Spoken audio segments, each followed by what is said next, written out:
தொடர்ந்து விரிவான செய்திகள். சபரிமலையில் தொடர்ந்து அதிகரிக்கும் பக்தர்கள் கூட்டத்தால் 12 மணி நேரம் காத்திருந்து சுவாமி தரிசனம் செய்து வருகின்றனர்.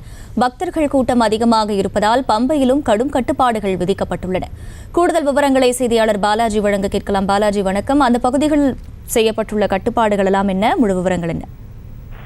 அகிலா, வரும் சபரிமலை ஐயப்பன் கோயில வரும் 27ஆம் தேதி மண்டல கால பூஜை நடைபெற உள்ளது. இன்னும் பூஜைக்கு 3 நாட்கள் உள்ள நிலையில சபரிமலைக்கு வரும் பக்தர்கள் எண்ணிக்கை அதிகரித்து வருது. நேற்று மட்டும் பார்த்தோம்னா சுமார் 98,000 பக்தர்கள் சபரிமலை ஐயப்பன் கோயில தரிசனம் செய்திருக்காங்க.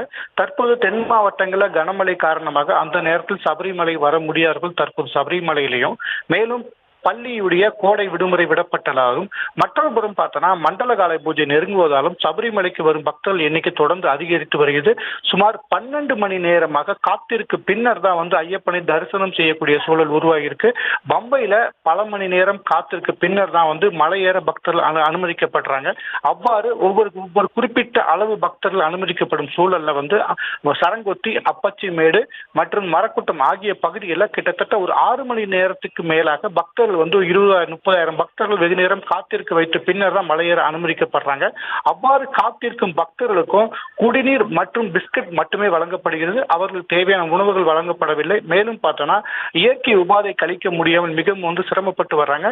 சிறுவர்கள் மற்றும் முதியவர்கள் என கடும் பாதிப்புக்கு உள்ளாகி வராங்க. இதையும் மீறி அவர்கள் சன்னிதான பகுதிக்கு அனுப்பி வைக்கும் போதுமே பார்த்தோம்னா அங்கே கிட்டத்தட்ட ஒரு 4 மணி நேரமாக காத்திருக்கு பின்னர் தான் சபரிமலையில தரிசனம் செய்யக்கூடிய சூழல் உருவாயிருக்கு.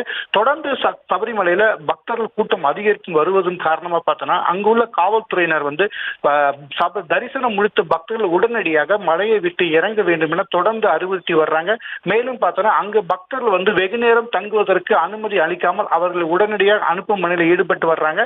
கிட்டத்தட்ட 2,900 காவல்துறையினர் மற்றும் NDRF அதிகாரிகள் தற்போது சபரிமலையில குவிந்திருக்காங்க. தொடர்ந்து கூட்டத்தை கட்டுப்படுத்தும் பணியில நடந்துகிட்டு இருக்கு.